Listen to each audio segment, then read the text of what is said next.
No nii, tere tulemast meie naiste ettevõtlusjutud järgmisse sarja. Ja mina olen Katrin Pousiane, olen selle grupi üks eestvedajatest ja asutajatest ja minuga siin on minu armas teine eestvedaja Kätlin ja meie tore külaline Annika Tell. Annika on üks äge naine, kellest mina sain teadlikuks eelmisel aastal läbi Edu Akadeemia. Ja miks Annika täna siin on? Sellepärast, et Annika on naine, kes oskab väga hästi rääkida müügist, millest mina ei oska rääkida. Ja müük on selline teema, mida tegelikult väga paljud alustajad, ettevõtjad ja eriti naised millegipärast kardavad. Aga Annikast veel, Annika on investor, ettevõtja ja Inspire Moms to Lead Akadeemia asutaja. On nii, Annika, eks? Tere, Annika. Just. Tere, Tšau. Nii tore, et sa meiega siin liitusid. Kas tahad sa midagi veel endast rääkida, mis ma unustasin rääkimata? Või juba ütlesin? Jaa, võib-olla seda, et mul on ka 3 väikest last, et nagu ma saan aru, et siin on need emad, kes on ettevõtjad, et minu lapsed on siis peaaegu kohe 3, 5 ja 7, et üks tüdruk ja 2 poissi, nii et laste kõrvalt ma tegelikult olen kogu aeg töötanud, ettevõtlust teinud ka, et saan aru, mida need emad tunnevad, kellel on väiksed lapsed ja kes peavad kõrvalt veel mingisugust tööd ka tegema ja ettevõtlust ka. Ja, aga äkki sa räägid, kuidas üldse ettevõtlusega alustasid? Kuidas võtta, et tegelikult ettevõtlusega justkui ma alustasin ülikoolis äkki, ma ei mäleta, mitmendal kursusel ma olin, aga ma läksin õppima kinnisvara planeerimist ja hindamist ja läksin kinnisvarabüroosse tööle ja siis päris kiiresti ostsin enda esimese nii-öelda investeerimisobjekti, mida ma siis nii-öelda flippisin ja siis ostsin järgmise korteri, nii et selles mõttes ettevõtlusega justkui alustasin siis paarkümmend, ma ei teagi, mis see nüüd on, 20 aastat tagasi, et või rohkem, 25 vist juba äkki, et siis kui ma ostsin oma esimese investeerimisobjekti, et siis justkui, et mida selleks ettevõtluseks nagu pidada, et siis olen ehitanud vaikselt sellist üüriportfelli ja siis minu taust on ka see, et ma käisin Ameerikas raamatuid müümas päris palju, et seal ehitasin siis rahvusvahelist gruppi Eestis ja Poolas ja olin seal kokku äkki 17 aastat. Ja aga müügiga tegelikult puutusin kokku juba ennem, et kui olin kinnisvara nii-öelda sektoris, et siis ma töötasin ka maaklerina, et seal oli ka müük ja tegelikult müügiga ma alustasin äkki 5 või 6 aastaselt, kui ma müüsin siis lilli kaubamaja ees, et tegin oma väikest nii-öelda lille business'it. Ja siis müüsin vahepeal kosmeetikat. Olen koeri müünud turul, kutsikaid nii-öelda, et ma olen müügiga kokku puutunud siis justkui peaaegu 35 aastat või natuke rohkem, aga jah, päris sellest nagu ettevõtlus, et see on siis sellised viimased võib-olla paarkümmend aastat. Aga just müügisektoris ja juhtimissektoris siis ja hästi palju olen koolitanud siis neid müügiinimesi ja juhendanud müügiinimesi ja siis juhte ka, et see on selline taust. Vot, et ja siis, kui mul eelmine aasta või esimene laps sündis, see oli siis 7 aastat kuskil tagasi, et ma arvasin küll, et selleks hetkeks ma enam tööd ei tee, et siis ma olengi selline tore kodune ema, aga siis mulle lihtsalt see töö oli nii kallis ja need inimesed, kellega ma töötasin, olid nii armsaks saanud, et siis mulle tundus, et see on nagu mu teine pere, keda ma ka ei saa hüljata, et siis otsustasin, et tuleb kuidagi need süsteemid paika saada, et aga algus oli päris raske. Eks nagu meil kõigil. Aga sa siis alustasid ettevõtlust nii-öelda millega, kas müügiga või mis sul oli või see kinnisvara teema siis või? No jah, selles mõttes, et ettevõtte ma justkui tegin jah, et hakkasin kinnisvaraga pihta ja siis liikusin müüki ja juhtimisse. Ja siis pisikesed või suurelt kohe, jah? Nojah, ma ei tea, kui suurelt, aga kuskilt peab alustama. seda küll, aga nüüd ma saan aru, et meil on nagu selles suhtes kuidagi ühine sihtgrupp või ühised nii-öelda väärtused või eesmärgid, et me tahaksime nagu inspireerida emasid just või naisi ja emasid eelkõige rohkem ettevõtlusega alustama, et kas sinul on, mina saan aru, et meie nagu Kätliniga nagu innustame, et alustage, aga kas sinu sihtgrupp on juba siis nagu nii-öelda, kes on alustanud, aga et nagu next levelile jõuda? Hetkel küll ja et ma töötan nendega, kellel on kõigil ettevõtted olemas ja samas on ka lapsed. Hästi palju on küsitud, et mis need väiksed lapsed on, et kuna ma nii-öelda promon ennast, et ma olen siis business coach väikelastega ettevõtjatest emadele, et mina ikkagi arvan, et lapsed, kes on alla 10 aasta, on sellised, kes nõuavad väga palju tähelepanu. Et siis sihtgrupp ongi minul ja sellised emad, kellel on vähemasti üks alla 10-aastane laps ja kes teevad ettevõtlust, aga väga palju kliente on ikkagi, kellel on väga palju pisikesi lapsi ja ma täiesti nõustun, et minul on nüüd juba lapsed 10 ja 12 ja ma praegu alles tunnen, et nagu ma praegu saan täiskoormusel nagu oma asjadega tegeleda, et nad ei vaja nagu nii palju panustamist, nii palju aega, nii palju käehoidmist, muidugi aega lastele on alati vaja leida, aga et just nagu praegu ma nagu saan nagu rohkem tegutseda, et enam ei ole see ema roll nagu number 1 või et ta ei võta nagu neid teisi rolle nii palju üle, et mul on nagu millegi muu jaoks ka nüüd aega veel. Ja just. Väga äge, et sa toetad siis seda minu teooriat, et kui on üle 10, siis on juba tekib nagu rohkem aega. Ja sellepärast ma võib-olla selle grupi siin niimoodi julgesin ka nagu Kätliniga julgesin nii-öelda ellu viia, et meil natuke nüüd on rohkem, aga Kätlin saab oma lastest rääkida, oma laste vanusest ja kuidas tal aega on, et ma ei saa tema eest rääkida. Ja, et minul on lapsi siis 3 vanuses 10, 8 ja 5. Viimane saab varsti ka 6, eks. Aga tõesti, et ütlen, et mina olen ikkagi 2 esimese lapse kõrvalt tegin ka nii-öelda ikkagi kodus tööd, et tulin palgatöölt ära, jäin koduseks, siis ei osanud nagu seda aega ise endale võtta. Ja kui ma ikkagi 3. lapse ootusest teada sain, siis ma teadlikult tegin sellise pausi, et võtsin nagu aja iseendale, et sinu käest ma küsiks ka, Ainika, et kui sa nüüd siin emaks oled saanud, et oled sa nagu sellest töörongi pealt osanud maha ka tulla, seda aega iseendale võtta ja seda lapsega aega nagu teistpidi nautida, et ma saan aru, et sinu tegelikult ettevõtlusteekond algas ikkagi ennem lapsi, on ju? Ja ma ka 3.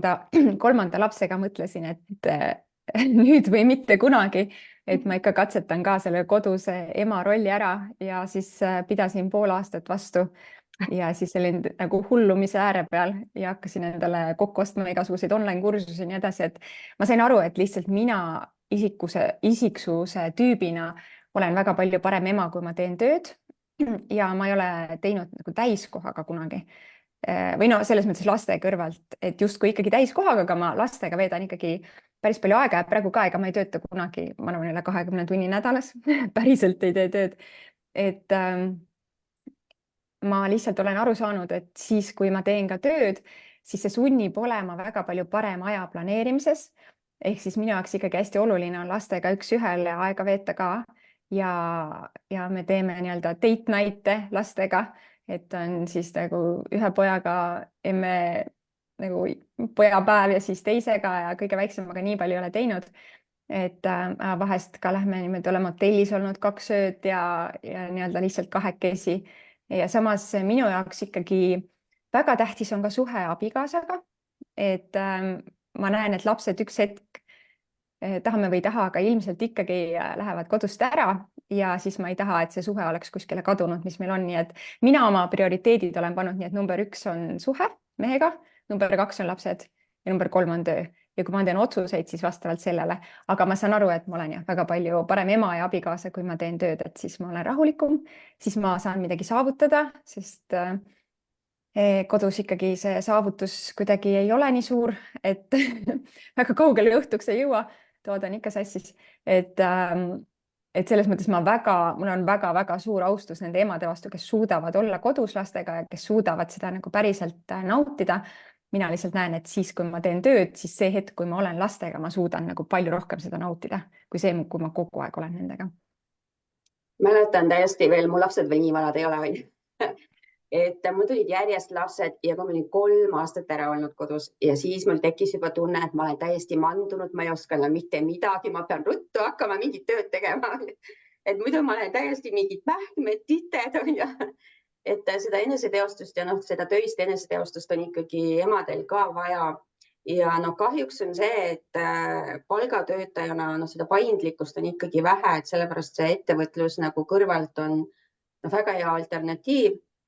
See muidugi nõuab teadmisi, oskusi, aga samas tegelikult kõige rohkem julgust ja pealehakkamist, mina arvan, et kõik need teadmised ja oskused on meie ümber olemas, oskused on meil tegelikult juba olemas, aga võib-olla me vajame julgustust ja natukene teadmisi võib-olla. Et kuidas alustada või kuidas nii-öelda süsteeme luua ja ma saan aru, et sinul see toimib nii hästi, sest sul on tugivõrgustik, süsteemid, et sa oled niimoodi osanud ära organiseerida selle 3 ikkagi üsna väikse lapse kõrvalt. No, elu sunnib, on ju. et tegelikult, kui mul esimene laps sündis, siis ma ikkagi poole aastaga tõmbasin täiesti või isegi vähem, on ju, 3 kuuga tõmbasin ennast täiesti kinni ja siis ma hakkasin neid süsteeme looma. Et ma sain aru, et ilma süsteemideta ikkagi ei saa hakkama, et ma usun hästi, et inimesed ei ebaõnnestu, vaid süsteemid ebaõnnestuvad, et alati on võimalik. Ja kui sa mainisid seda mandumist, siis ma arvan, et see on tegelikult üks emade hästi suur väärarusaam, et kodus olles ma midagi ei õpi ja midagi ei tee, et tegelikult siis, kui lapsega oleme kodus, sellest sain mina aru siis, kui mul oligi see, et ma paralleelselt juhtisin seda müügiorganisatsiooni ja mul oli endal kodus väiksed lapsed ja siis ma mingi hetk sain aru, et need teemad, millega tulevad need 20 või 30 aastased või 2-aastased, täpselt sama, mingit vahet pole. Et tegelikult see laste kasvatamine ongi ikkagi väga sama, mis ettevõtte juhtimine ja müügi ja juhtimiskool, et emadele nagu tundub, et nüüd ma olen kodus, ma jään nagu rongist maha, kõik teised võtavad mingisuguseid koolitusi ja teevad mingisuguseid asju, kus ma nüüd enam peale hakkan ja mida ma üldse teen. Aga tegelikult see nii ei ole, et võib-olla lihtsalt, kuna minu taust on hästi palju müügi juhtimine nagunii, siis mina oskasin sellest laste kasvatamise ja müügi juhtimise vahel lihtsalt hästi palju paralleele näha. Aga paljud ei oska. Ehk siis sellest ma kunagi hakkasin oma blogiga pihta üldse selle teemaga, kus see Inspire Moms to Lead alguse sai, oligi see, et ma hakkasin kirjutama blogi, mille põhitee oligi see, et müükjuhtimine ja laste kasvatamine on täpselt samad asjad, et lihtsalt neid paralleele tõmmata.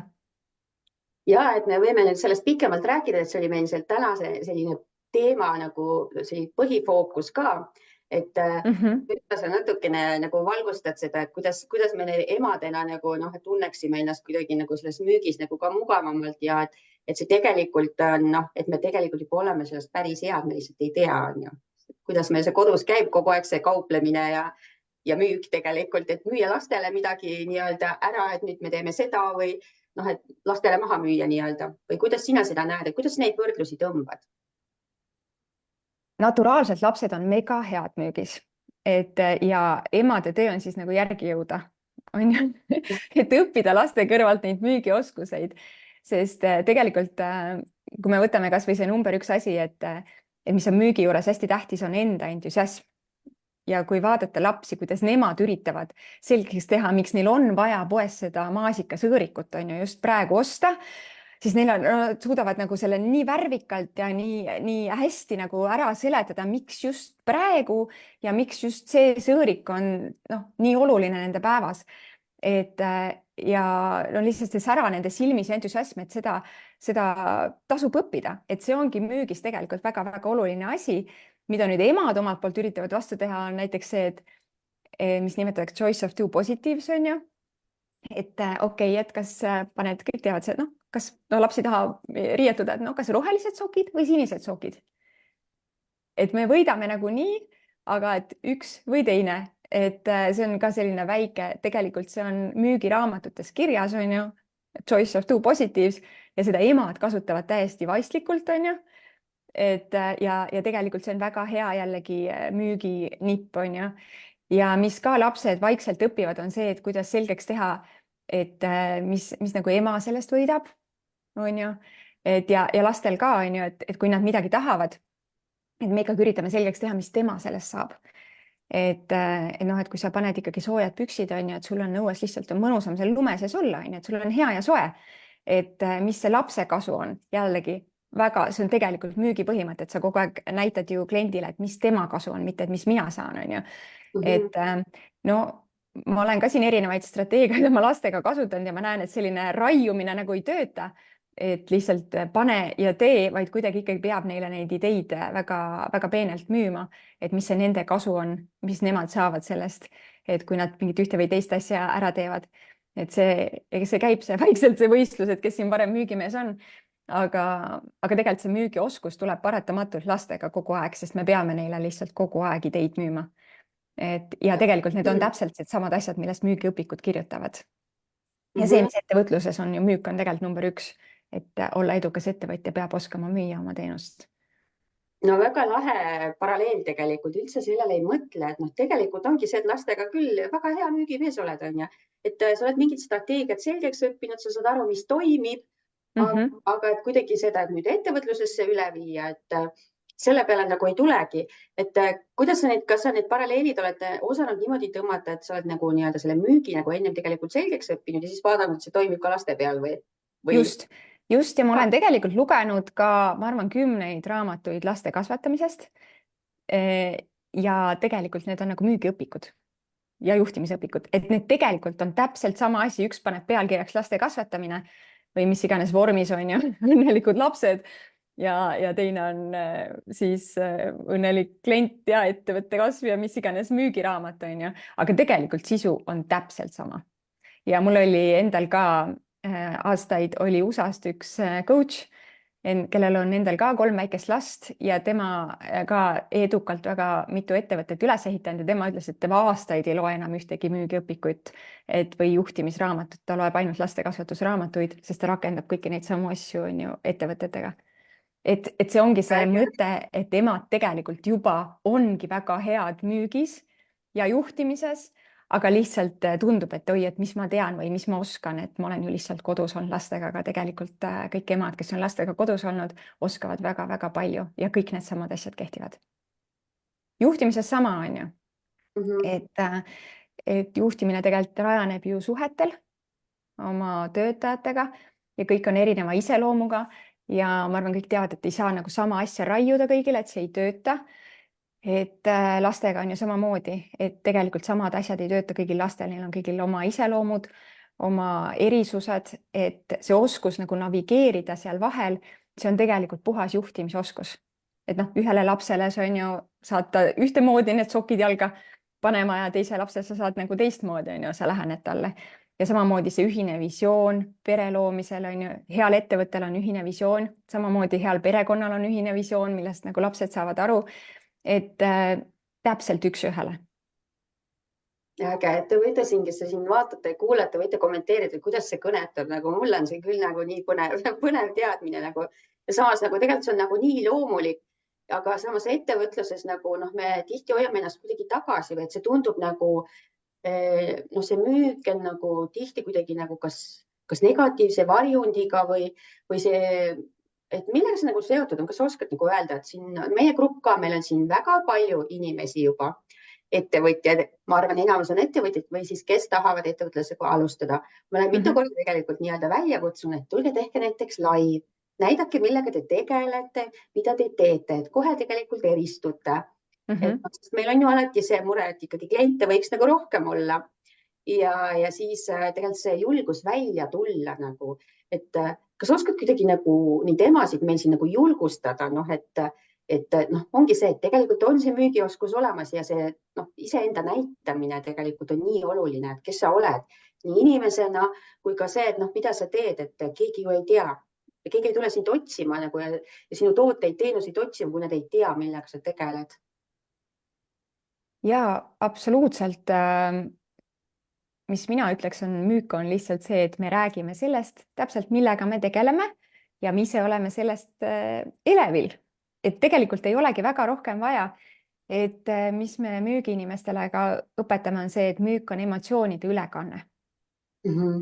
Ja see alati need argumendid ei peagi olema nii loogilised, aga inimesed võtavad selle emotsiooni sealt. Et ühesõnaga kõige tähtsam on olla ise vaimustatud sellest, mida me teeme.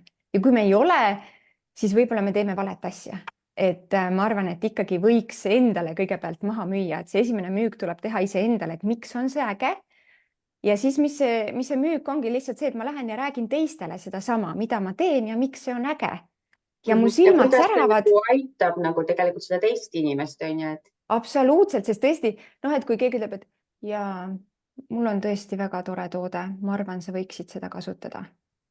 Ja ma olen tead, sa pead seda proovima, see on lihtsalt nagu või isegi kui sa ei proovi, aga tead, see on maailma parim asi, et kui sa, et sinu otsus, kas sa proovid või ei proovi, aga tead, ma tean, et kui sa võtad selle, see on nagu sa armastad seda, mis iganes see on, müts, pluus, sokid, et ma olen kogu oma hinge sinna pannud, et teha nagu see maailma parim on ju müts, mis on nii soe ja sobib ja hoiab ja nii edasi, on ju.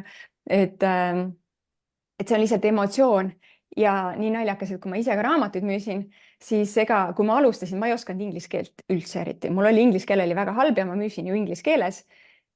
Ja tegelikult ma olin esimese aasta nendest müügiinimestest üks parimaid Eestist, aga millega ma müüsin, oli lihtsalt selle entusiasmiga, et ma lihtsalt rääkisin ja siis pärast, kui ma küsisin inimeste käest, et miks te siis ostsite, siis ega ma pooltest asjadest aru ei saanud, mida sa mulle rääkisid, aga tundus lihtsalt, et sa ise väga usud sellesse, mida sa teed, et miks on nagu hea toode, on ju, ja mina müüsin ju, inimese 20 minutiga ta kirjutas mulle tšeki $500 või 700, et see oli päris kiire müük, päris lühikese ajaga ja inimeselt, kes ei räägi isegi nagu seda inglise keelt ja inimene ei saa isegi aru, mida ta teeb ja ikkagi ta kirjutab mulle selle tšeki, aga see on lihtsalt puhtalt see entusiasm, on ju. Ja see on see, mida lapsed teevad ülihästi, mida saame lastelt väga palju õppida, et kuidas rääkida mingisugusest teemast, on ju, väga suure entusiasmiga.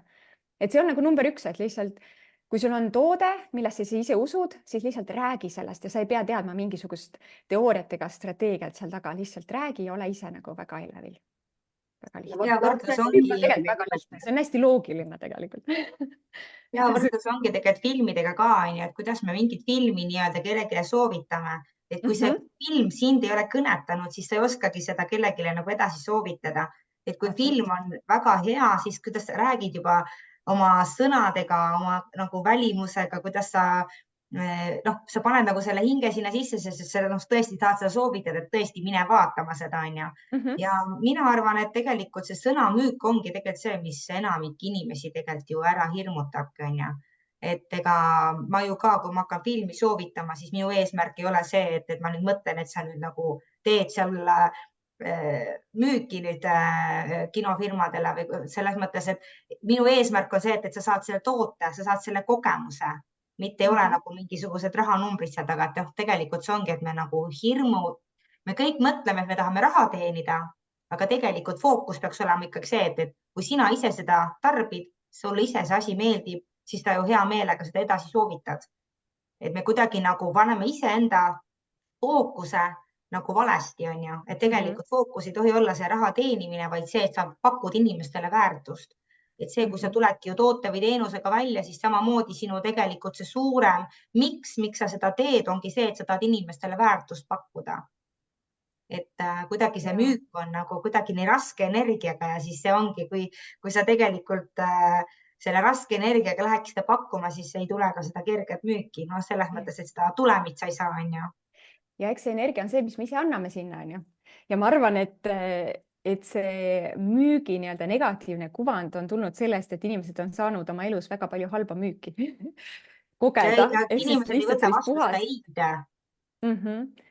Sellist puhast pähemäärimist, mis tegelikult ei ole kuidagi hea müük.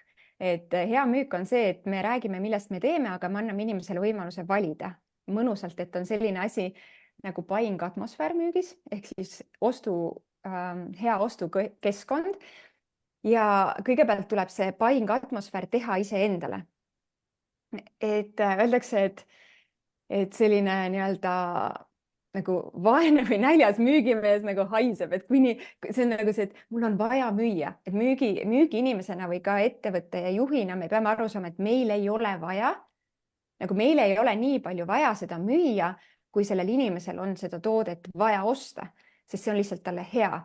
Aga kõigepealt tuleb see endale teha, see buying atmosfäär, et vahet ei ole, et kas keegi ostab või ei osta, sest ma tean, et mul on nii hea asi, et lõpuks ikka piisavalt palju inimesi ostab. Ehk siis, kui ma saan selle inimesega kokku, ma ei tohi olla ise selline meeleheitlik, et ma igal juhul üritan nagu müüa, et selline meeleheide mitte kunagi ei müü, vaid müüb just selline nii-öelda, et noh, selline on see asi, see on maailma parim, aga minu arvates ja ma olen selles nagu nii elevil, aga kas sa tahad või ei taha, et see on nagu sinu valik ja minu arvates, kui me oleme müügis head, siis me anname inimesele võimaluse osta.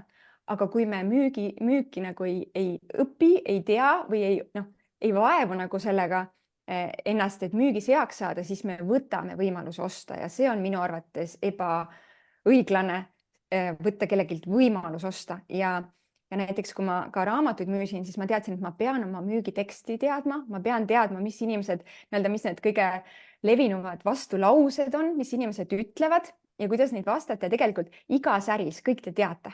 Et kui te teete äri, te teate, et mis on need põhjused, miks inimesed ei osta ja lihtsalt mõelda välja, kuidas ma võiksin siis seda vastata, on ju, ja võib-olla isegi ennem öelda neile, kui nemad ise selle peale tulevad või siis on mõni klient, kes just ütleb, et vot, et see on see põhjus, miks ma ostsin, mis kellelgi teisel, et no näiteks mingi toode võib-olla on kellelegi tundub, et see on liiga kallis, on ju.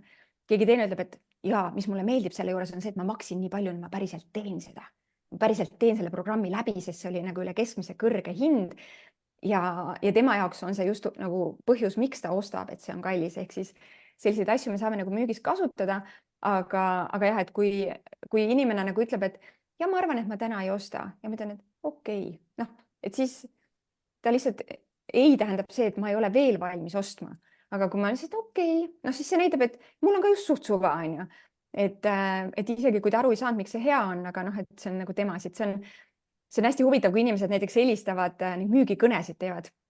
Mulle väga meeldib kuulata, kui inimesed helistavad, midagi müüvad, on ju, telefonis.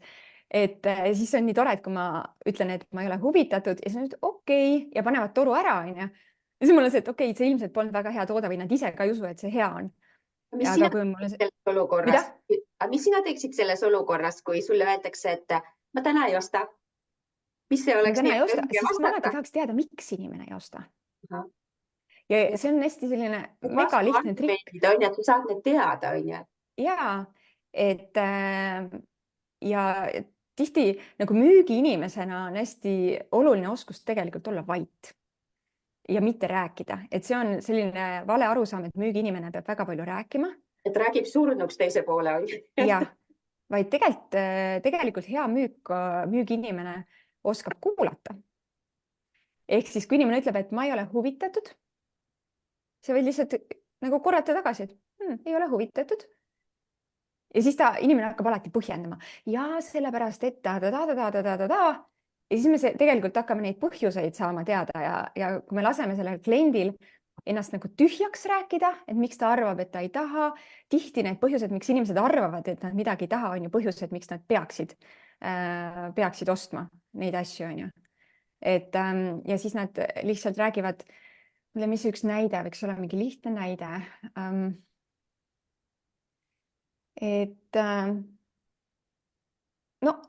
Näiteks inimene ei osta aja planeerimiskursust, sest tal pole aega seda teha. Jah, pole aega seda teha. Jah, või siis öelge mingi kursus või mida võiks müüa, mida võiks keegi müüa või äkki chati keegi kirjutab, mida ta müüb. Jah, kirjutage, mis te müüte. Ja üldse, et kuidas selle müügiga on, kas müük on lihtne või raske? Mis te arvate? Ma arvan, et peale tänast on paljudele müük juba lihtsam või loomulikum. Ja tegelikult ongi hästi oluline aru saada, et müük on väga loogiline. Müük on tõesti loogiline ja kuidas mina tegelikult õppisin ka müügi kohta hästi palju oli see, et ma panin ennast just selle nii-öelda ostja rolli et ma läksin ja lasin iseendale müüa midagi teadlikult ja ma lihtsalt vaatasin, et kui müügiinimene ütleb midagi, et mis hetkel minu huvi näiteks ära kaob tema toote vastu või millega ta just tekitab huvi, et tegelikult selline kaasamõtlemine ja ennast kliendi rolli panemine õpetab väga palju, sest meie põhieesmärk on olla selline müügiinimene, nagu me tahame, et meile müüakse, on ju. Et see on kõige lihtsam. Eile üritati mulle müüa vitamiine, on ju. Et vitamiinid siis näiteks, et keegi pakub vitamiine, miks inimesed siis võiks mitte osta? Ja, et küsime, et kas sa ostsid vitamiine, kas sulle müüdi hästi? Ja, Äkki tal on juba olemas vitamiinivaru kodus? ja,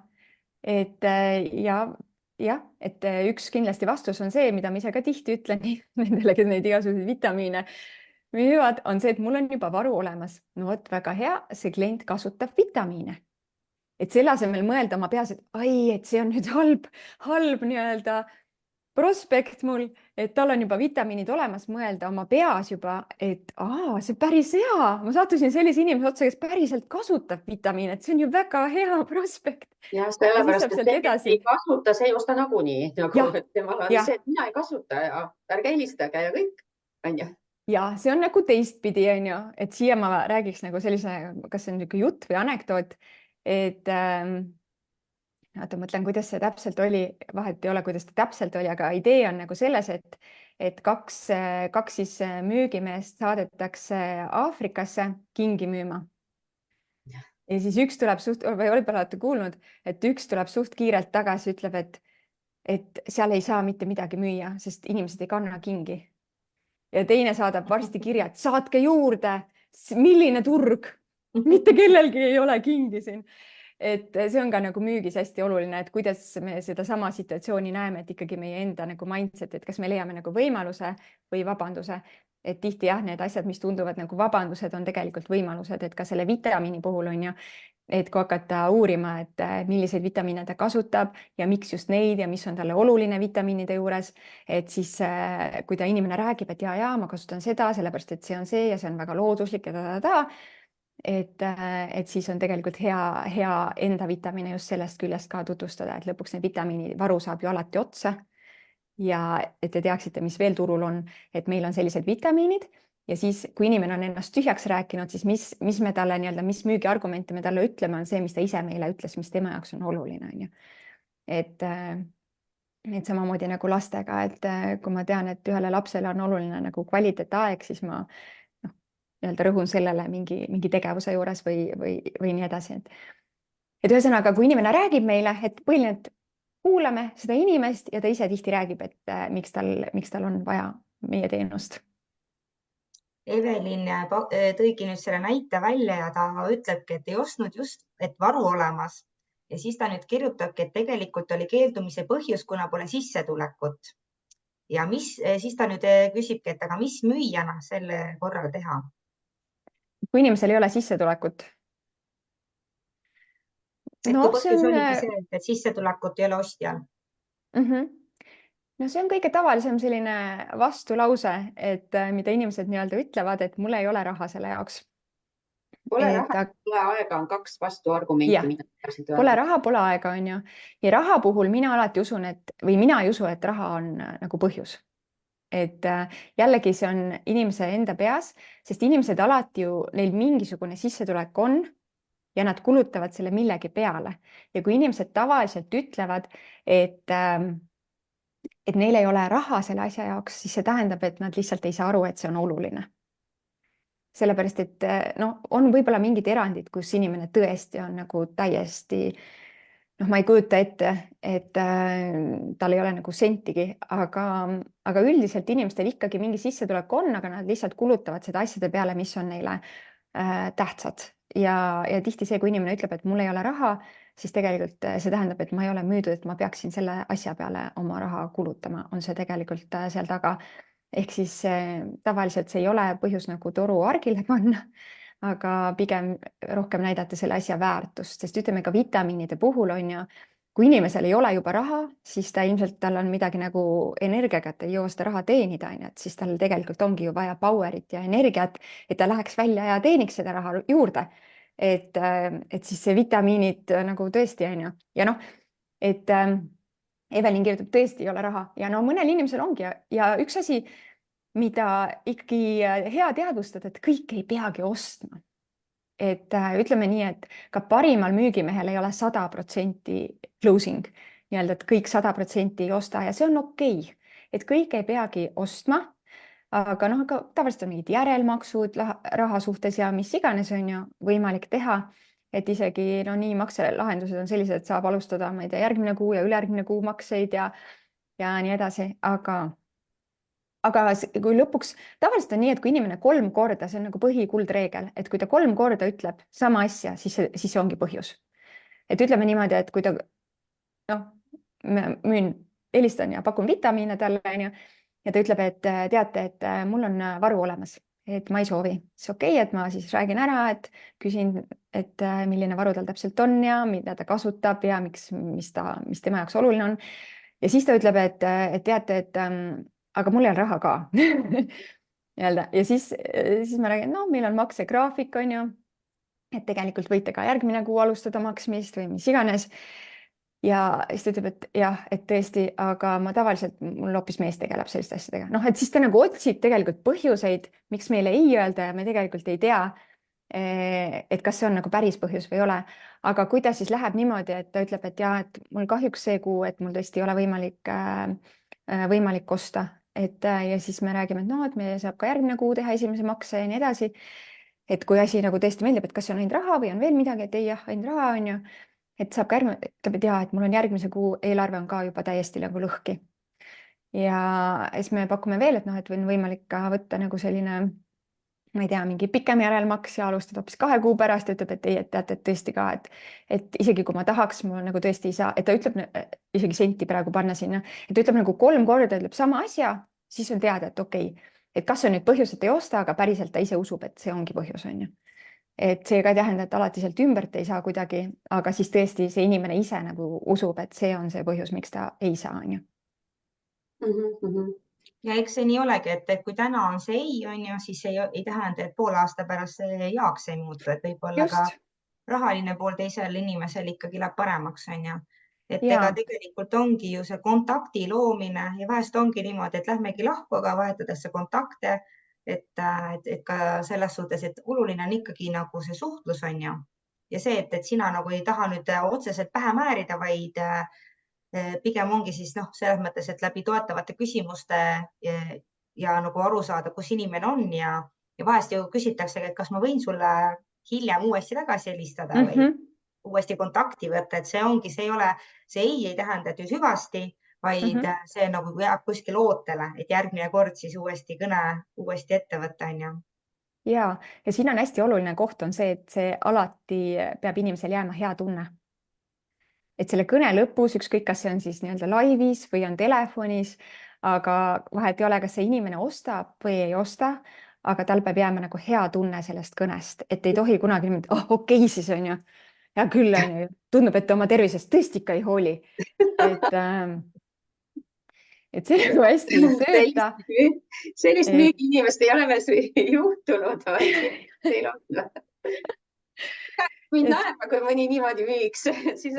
Tõeks päris naljakas on ju teha siuke eksperiment, et proovida olla nagu selline müügiinimene ja vaadata, mis reaktsioon tuleb. Aga noh, põhimõtteliselt ikkagi. Mina olen küll näinud müügiinimese näolt peegelduvat suurt pettumust, kui ma pean talle ei ütlema, aga jah, et siis oluline müügiinimesena nagu jah, mitte võtta nagu hinge neid eisid ja tegelikult aktsepteerida ka seda, et ei on okei. Et põhiliselt me saame edasi liikuda, et müük on alati numbrite mäng, et kui me piisavalt paljude inimestega räägime, siis keegi alati ostab, et seda peab alati teadma ja mis põhiprobleem inimestel, ma arvan, on, ei ole mitte see, et nad ei oska müüa, vaid see, et nad teevad liiga vähe müügikõnesid ja nad lihtsalt ei julge teha müügikõnesid. Et selleks peabki võtma sellise suhtumise, et suva, ma lihtsalt teen ja ega müügis on ainult üks viis paremaks saada ja see on läbi nagu tegemise. et teisiti ei olegi võimalik ja praktikaga on ka niimoodi samamoodi ja need laivid või siis üleüldsegi enda tutvustuse tegemine või mis iganes, et praktika lihtsalt. lihtsalt praktika ja samas ikkagi nagu teadlikult jälgida, et müük, nagu ma ütlesin mitu korda juba, et müük on hästi loogiline ja loomulik, kui me ise nii-öelda ei raiu lihtsalt nagu tühja, vaid me vaatame, et see lain päris hästi töötas. Et ma kirjutan üles selle, ma järgmine kord kasutan seda jälle, et me teeme ja teeme, aga samas me kogu aeg vaatame, mis töötab, mis ei tööta. Ütlesin sellise asja, see tõmbas kuidagi täitsa lukku ära, et okei, seda lauset ma enam ei kasuta, on ju. Et ikkagi sõnadel on ka hästi suur jõud müügis, et öelda neid õigeid asju õigel hetkel, aga selline oma väike logiraamat aitab hästi palju, et üles kirjutada. Et mina ka alati, ma kirjutasin müügis, ma kirjutasin üles endale, mis töötab, mis ei tööta ja mida isegi sellised asjad, et mida ma pean endale ütlema. Ja müügis muidugi see häälestus on igas eluvaldkonnas hästi tähtis ja müügis ka, et ma ise häälestan ennast nagu edule, visualiseerin, kuidas inimesed on elevil ja ostavad. Ja samas ma kogu aeg ütlen endale, kui nad ei osta, jumala suva, täiesti ükskõik, on ju. Et ma lihtsalt lähen, räägin, mida ma teen ja kui ta ei osta, siis mul on suva, aga samas ma visualiseerin, kuidas ma tulen sealt nagu selle lepinguga ära, on ju. Et see on nagu selline huvitav tasakaal kogu aeg selles müügis, et ei tohi nagu minna nagu liiga selliseks nagu liiga tahta seda müüki, et tuleb nagu lasta vabaks, aga samas mitte nii, et nagu täitsa suva on, on ju. Et visualiseerida ikkagi edu ja müüki ja samas teada, et kui see müük ei tule täna ja sellelt konkreetselt inimeselt, et selles ei ole vahet. Et nagunii lõpuks tuleb. Aga samas on ju ikkagi panna tähele, mis töötab, mis ei tööta ja igaühel on oma erinev äri ja täpselt see, et kuidas seda müüa, et mingid põhimõtted muidugi on. Aga ma arvan, et me päris niimoodi vist müügitsüklisse asju siin ei jõua nagu arutada. Aga aitab lihtsalt hästi palju see, kui teadlikult jälgida, et see töötab, see ei tööta ja tõesti lihtsalt inimesed, no ma olen näinud inimesi, kes teevad nagu kõik müügis põhimõtteliselt valesti, aga lihtsalt nende entusiasm on nagu täiesti läbi lae nii-öelda. Ja nad müüvad väga hästi, sellepärast, et lihtsalt nad ise nii tugevalt usuvad, et ma arvan, et kui on üks asi, mida lihtsalt teha, ongi see enda entusiasm ja seda saab harjutada, et kui inimene ei ole nagu naturaalselt entusiastlik. Mina näiteks harjutasin ennast entusiastlikuks, sest hästi palju aitab ka enda kuulamine. Et näiteks ma kuulasin enda müügitsüklit ja mõtlesin, et issand, kui igav. No ma jääks ise ka magama sellist asja kuulates. Endale tundus küll, et jumala normaalselt tegin, aga pärast on ju vaadates ikkagi, kuulates seda lindistust, mul on nagu, oh my god. Ja siis ma hakkasin niimoodi harjutama, et ma hakkasin nagu nii-öelda tegema seda demo niimoodi, et vaata seda ja kui äge ja niimoodi. Ja siis mulle endale tundus, et ma keerasin nagu ikka täiega üle võlli ja siis ma nagu harjutasin inimeste peale või küsisin, et kuidas tundus nagu, et kas tundus, et ma olin nagu liiga entusiastlik või kuidagi täiesti ebanormaalne. Ja siis, ei, täitsa normaalne, et mulle endal tundus, et ma olen ebanormaalselt entusiastlik ja neile tundus täiesti normaalne. Et jah, ja siis, kuna ma harjutasin endale lihtsalt nii sisse selle entusiasmi, kui ma nagu räägin sellest tootest, siis isegi kui kell oli väga palju, ma olin tõesti mega väsinud, aga see tuli nagu automaatselt, see entusiasm. Et see on selline asi, mida saab treenida, et kui ei ole naturaalselt entusiastlik inimene ja entusiasm ei pea olema selline, et ma nagu karjun ja niimoodi, vaid lihtsalt kui silm särab, et see on juba entusiasm. Et see on nagu number üks asi müügis, on see enda entusiasm. Sul on väga suur pagas tegelikult raamatu müümise protsessis olemisega, et sind on hästi palju ka koolitatud. Et seal oli sihtrühm tegelikult ju USA. Kui sa nüüd tagasi tulid nii-öelda Eestisse, siis kuidas sa võrdled seda sihtrühma, et ikkagi ütleme nii, et inimesed on ikka totaalselt erinevad ja ikka see, mis nii-öelda läheb peale välismaal, siis ütleme nii, et tavaliselt on öeldud, et Eestis see küll ikka ei lähe. Et kuidas sa ise nagu neid asju võrdleda? No ütleme nii, et on mingid inimesed on erinevad, aga on mingid asjad, mis töötavad alati. Et ükskõik, kes see inimene on ju. Et ka USA-s ma tegelikult müüsin ja ma müüsin ka Kanadas ja Kanada inimesed on rohkem nagu eestlased, nad on nagu hästi loogilised. Et igal pool saab müüa, et mina usun, et ei ole nagu see, et mingile sihtrühmale ei ole võimalik, aga need ongi nagu erinevad. ja see täpselt, et olla ise nagu teadlik ja jälgida, mis töötab ja mis ei tööta. Et see lihtsalt on nagu hästi oluline ja näiteks minule väga raske oli müüa hiinlastele ja indialastele, sellepärast et nemad, noh, usakatele ongi vahest see, et lendad lihtsalt peale, aga näiteks indialased on väga analüütilised ja mina nagu loomu poolest ma ei ole nii analüütiline, et ehk siis nemad on nii pikk, nad on nii aeglased lihtsalt, et mul on niisugune tunne, et ma lähen ise hulluks seal juba, et nad ei suuda lihtsalt otsustada ja noh, ühesõnaga, et see protsess on nagu nii pikk nendega, aga alati on nagu mingid asjad, mis töötavad, mis alati töötab, on ikkagi see nagu need soovitused, need testimoonialid, siis see, kui keegi tuttav on soovitanud, referralid, aga ongi eripärad, et näiteks kui ma müüsin hiinlastele, siis neil, noh, ma müüsin hariduslikke raamatuid laste vanematele justkui, aga Hiina peres lapsevanem ei otsusta, vaid otsustab kas laps või vanem vend või õde.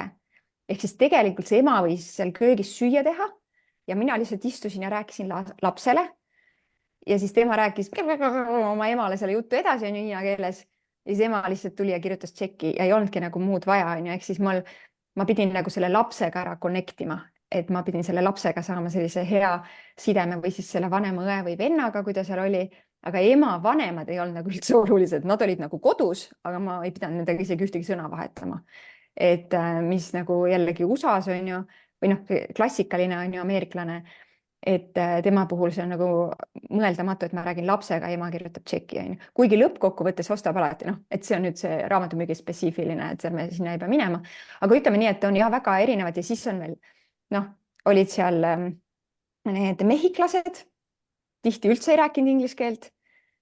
Noh, et ja siis ikkagi vanemad otsustavad, aga ma pean treenima seda last oma vanemale nagu selgitama, et mina usun, et igal pool nagu iga ilmaga on ju nii-öelda saab müüa, aga lihtsalt vastavalt sellele inimesele, aga eestlased kindlasti on sellised kaalutlevamad ja tagasi nagu rahulikumad, et neile peab lihtsalt nagu loogiliselt hästi ära põhjendama, aga siiski inimesed ostavad emotsiooni pealt ja põhjendavad loogiliselt, et me peame andma neile nagu mõlemad, et ikkagi selle entusiasmi ja siis loogilised argumendid, et nad siis pärast saavad ka nagu nii-öelda mõelda, et see oli okei otsus.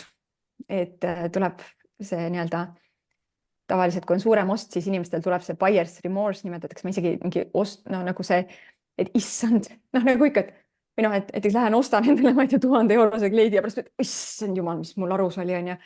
Et aga siis ma pean nagu suutma endale ära põhjendada, et miks see oli nagu hea ost, on ju. Et siis tuleb treenida vahest inimesi selleks ka, et kui on nagu suuremad summad, siis kindlasti anda päris palju neid loogilisi argumente ka sinna juurde, et miks on ikkagi väga hea investeering. No väga-väga inspireeriv jutt müügist. Ma loodan, et väga paljud said siit nagu inspiratsiooni ja julgust, et ma arvan, et peamine ikkagi ongi see, on ju, et usu enda tootesse või sellesse teenusesse. Et kui sa ei usu, et siis mis seal taga on, et no naistel võib-olla on mingi selline imposter sündroom või selline noh, mis nüüd teised arvavad või mis iganes, aga ma ei tea, sellest peab kuidagi üle saama nagu, et aga sellest saab ka üle tegelikult, kui sa lihtsalt tuledki oma toote või teenusega välja ja no natuke rohkem enesekindlust, ma arvan, või mis sa arvad? Ja, no müük on ebamugav enamus inimeste jaoks. Ehk siis ja ta ei muutu mugavaks, kui seda lihtsalt ei tee. Et ta lihtsalt iseenesest nagu mugavaks ei lähegi. Ma arvan, et selline teadvustamine, et ta on nagu nii imposter on nagu nii kõigil on ju, et noh, et lõpuks on ju, mis on kõige hullem, mis saab juhtuda. Et ma ise hästi mõtlen selle peale, et meil on mingi kindel potentsiaal siin elus, nagu mida me saame teostada. Nüüd on küsimus, et kuidas me seda siis teostame, et kes jõuab elus nii-öelda kaugemale. Kas see, kes kogu aeg kahtleb iseendas nagu ja kogu aeg mõtleb, et ilmselt ma ei ole piisavalt hea, ilmselt ma ei oska ja tegelikult ma hästi kiiresti võib-olla toon veel ühe näite selle imposter, ma ei tea, palju mul aega on, aga vist ei ole enam, aga ma ikkagi toon selle näite, sest minu arust see on nii oluline, et on tehtud ju neid katseid lastega, on ju, et kus nagu lapsed, kas nii-öelda osadele neil on samad ülesanded ja pool klassi siis nagu teab, et öeldakse, et sa oled väga andekas näiteks matemaatikas. Ja teine pool klassi, nemad ei arva, et nad on andekad, on ju. Ja neil on täpselt tegelikult nende võimekus on sama, aga need ülesannete tulemused on kardinaalselt erinevad, et need, kes usuvad, et nad on andekad, need nagu ja isegi on filmitud neid katseid, tehtud hästi palju, et kuidas nagu lihtsalt, kui inimesel tekib või lapsel see usk, et ta ei oska või ta ei saa, siis olgugi sellest, et tal on see potentsiaal olemas, ta nagu ei suuda seda, ta lihtsalt ei suuda isegi füüsiliselt seda rakendada. Ja vastupidi, kui inimene usub, et ta saab, siis ta suudab.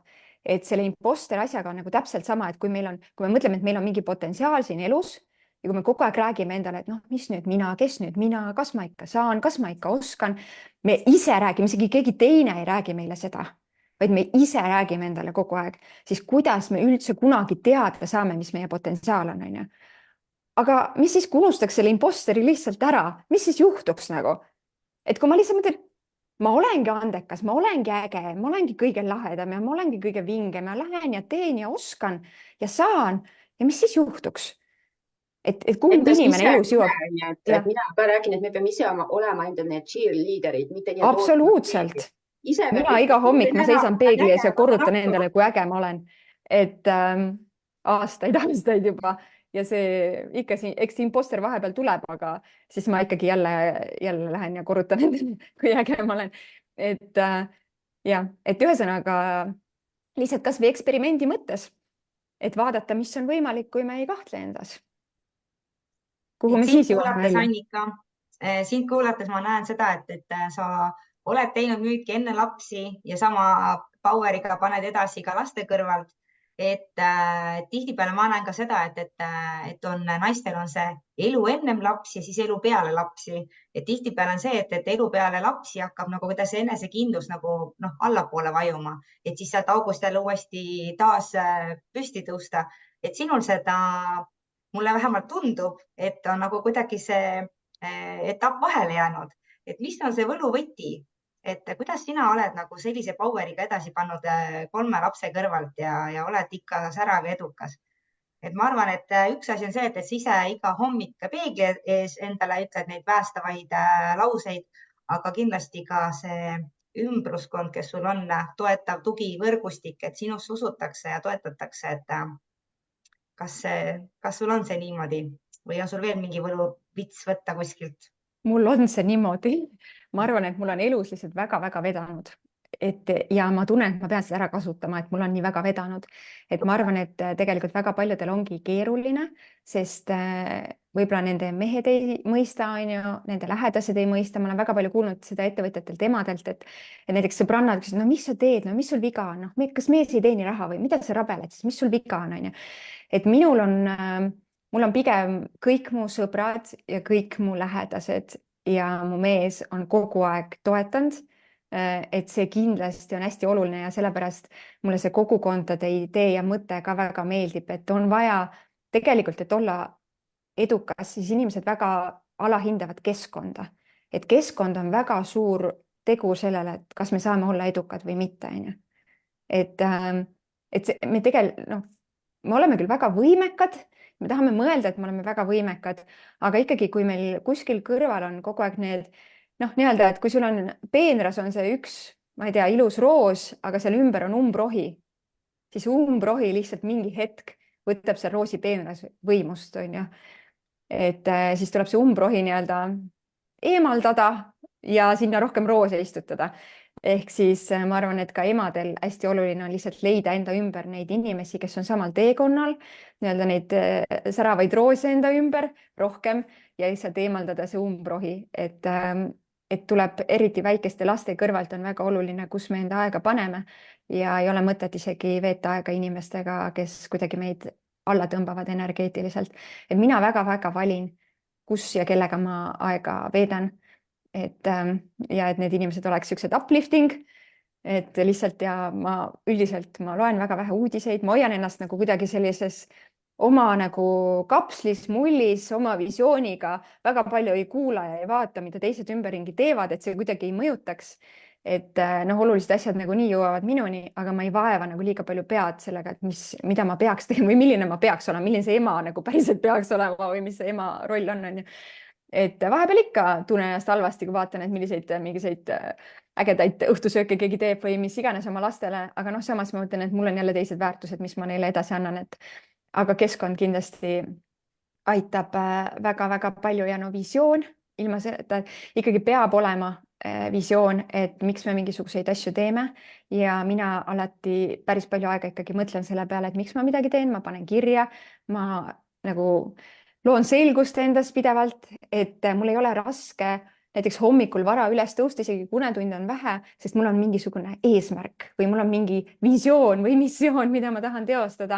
Ja siis muidugi need süsteemid, et mida ma olen järjepidevalt siis nagu ikkagi üritanud enda ümber ehitada, ma arvan, et see on hästi-hästi palju toetanud ja just see, et ma vaatan, kuhu ma oma aega panen, et mis on nagu, ma olen nagu selgeks teinud, et palju mu aeg maksab ja mis on väärtus ja siis ma väga jälgin, et mis tegevusi ma teen ja väga paljud tegevused ongi mul suht niimoodi tahaplaanil, mis vahest võib-olla võiksid muidugi olla ka olulisemad, aga lihtsalt, et ma nagu ise tean, et mis need needle moverid on nii-öelda siis peres ja töö mõttes ka, et noh, eks õpin, ega ma ei ole nagu täiuslik selles mõttes, ma ei taha üldse jätta sellist muljet, et ma nüüd tean, et mul on kõik see välja figurdatud, et tegelikult ma olen sellel teekonnal koos teiste emadega ja iga päev ikkagi ka ja just ostsin endale ühe nagu lapsevanemluskursuse Annika Nilssonilt.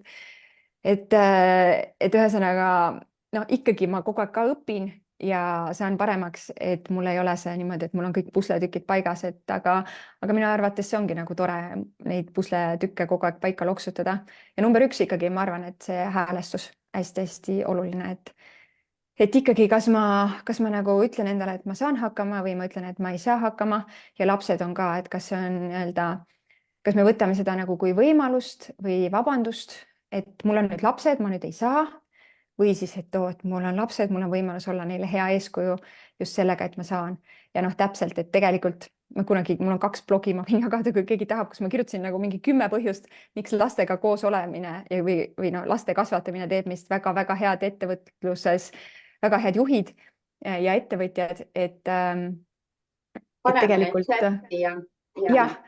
jah, ma panen chati, et ühesõnaga kõik on ikkagi meis endas kinni, et igast asjast elus me võime teha vabanduse või siis võime leida võimaluse, et mul kõige noorem poeg tahab juba väga minu jaoks tööd teha, siis ma üritan teda suunata, et mis oskusi ta peaks veel arendama, et saaks siis ka juba ettevõtlikud lapsed ka. No jah, ja samas ma ise usun, et ikkagi see meie eeskuju nagu aitab, et kui ma oleks lihtsalt kodune ema, on ju, noh, jällegi teised väärtused, mida ma saaks edasi anda, et ei ole head ega halba, jällegi müts maha emade suhtes, kes on kodused emad, et ma arvan, et see on 10 korda raskem kui tööd teha laste kõrvalt. Aga jah, et igaüks valib oma tee, aga lihtsalt lapsed ei ole, ma arvan, vabandus. Et lihtsalt võtta rahulikult, et noh, nii on ju. Et mul ka see nädal lapsehoidja oli haige, mees oli ära, väga palju tööd ei teinud. Teen ka neid laive siin ja muud ei tee, on ju, kodu on sassis ja no suva. Selle kohta ütles Egle Raadik vist, et sassis kodu ettevõtlust ei arenda või midagi. Korras kodu. Kuidas? Et korras kodu äkki ettevõtlust ei arenda? Tähendab ja korras kodu ettevõtlust ei arenda või midagi sellist ja, et see on siuke pisiasi tegelikult suures plaanis, aga teate, nii äge on sinuga siin vestelda, et ma mõtlesin, et võtame lõpetuseks, räägime natuke sul ühest ägedast üritusest, mis sul tulemas on. Jaa, muidugi. Ja siis tõmbame otsad kokku. Just, et siis selle aasta kõige ägedam üritus toimub 9. Müüki, ma ütlen siin vahepeal, vaadake nüüd, kuidas Annika müüb. Ja et ühesõnaga 9. veebruar Tartus tuleb meil konverents siis ettevõtjatest emadele. Ja seal kõik on ettevõtjad, kõik on emad, et see ongi täpselt selline ideaalne keskkond leida neid inimesi enda ümber, kes on samal teekonnal ja kogeda seda mõnusat vibe'i ja toetust. Ja see on siis teemale, et kuidas kasvatada enda ettevõtet igasuguses majanduslikus keskkonnas. Ja see saab olema nagu nii äge lihtsalt, et ma olen ise nii elevil, ma ei jõua ära oodata päriselt ka seda, et natuke on nagu ikkagi hirm ka, sest nagu veel päris palju asju on teha, aga rohkem on seda elevust sees ikka täiega.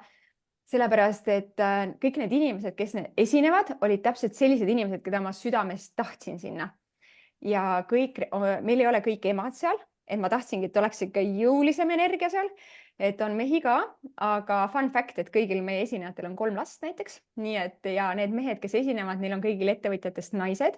Ehk siis on meil Jaak Roosaare, kes räägib just sellest, et tihti, mis ma näen, on see, et emadel on küll ettevõte on ju, mis käive kasvab, aga kasum ei kasva et siis, et kuidas, mis on need tegurid, mida jälgida, et tegelikult siis, et kasum ikkagi kasvaks, et mis see eesmärk on, me tahame kasumit kasvatada.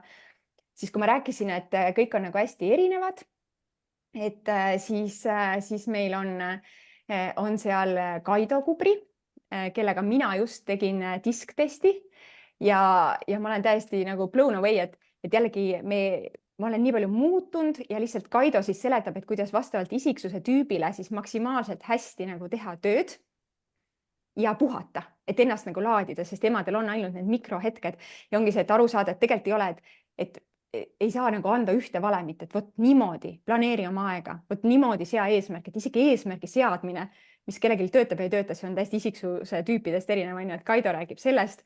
Anu Tähemaa räägib siis sellest, et kuidas oma ettevõtet tutvustada, nii et inimestel päriselt tekiks huvi. Et kui tunnete, et ei oska veel hästi oma ettevõttest rääkida, nii et inimesed jääks kuulama ja küsiks juurde, et oot, mis asja, mis sa ikka teed, kust ma rohkem infot saan?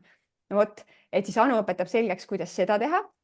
Et see saab väga äge olema, siis Epp Riimägi tuleb meid naerutama seal ja siis Sandra Roosna, kes siis on 3 väikse lapse kõrvalt ehitanud üles rahvusvahelise startupi ja tal on see life on nagu nii balanced minu arvates lihtsalt, et tema on minu jaoks tõeline selline eeskuju, et kuidas siis tasakaalustada tööd ja eraelu, nii et kõik on õnnelikud, et siis temaga on meil selline äge vestlus tuleb sellest, et mis on need nipid ja häkid, et kuidas siis saada seda, et tõesti business kasvab, aga lapsed on ka, kõik on õnnelikud. Nii et selline väga vinge üritus tuleb ja meil on mega palju seal igasuguseid auhindu ja sponsoreid ja ühesõnaga mega äge üritus. Nii et kõik ettevõtjast emad, nii äge oleks teid seal näha. Ja mul on sooduskood kõigile, kes siin praegu kuulavad. Saate -15%, kui ma vaatan, mis me panime, asjalik ema, üks sõna, asjalik ema, -15% soodukas ka. Nii et meil on veel seal mõned piletid on jäänud, et ja paar VIP-piletit on jäänud, et ühesõnaga, kes ees see mees, aga ma arvan, et see on event of the year, nii et kui mul oleks, et kui mina oleks ettevõtjate tema, nagu ma olen, siis see on see üritus, millest ma küll ei tahaks ilma jääda. No vot, kas nägite müügikõnet? Aga me paneme kõik need lingid chati ja Annika, nii tore, et sa tulid. Mul see tund läks nagu täiesti linnulennul. Niivõrd põnev, tahaks veel edasi rääkida, aga aeg on meil kõigil väärtuslik ja ma arvan, et kõik said siit omale mingisuguse mõtte, et olge head, pange näiteks Facebooki gruppi üks nagu väärt mõte, mis te siit saite. Kindlasti saite rohkem, mina sain küll rohkem, aga vähemalt üks nagu, et see oleks hästi äge, et teistel ka lugeda. Ja järele kuulatavaks jääb see Facebookis, nii et minul oli igatahes hästi tore. Aitäh, Annika. Minul oli täiega tore, et müük on üks mu suuri lemmikteemasid ja ettevõtjatest emad on mul väga suures kohas südames. Nii et minu lemmik sihtgrupp ja minu lemmikteema, et väga nautisin. Aitäh teile selle võimaluse eest, nii tore. Nii tore. Väga meeldib. Ilusat päeva. Ja tšau. Kõik ja tšau, Annika.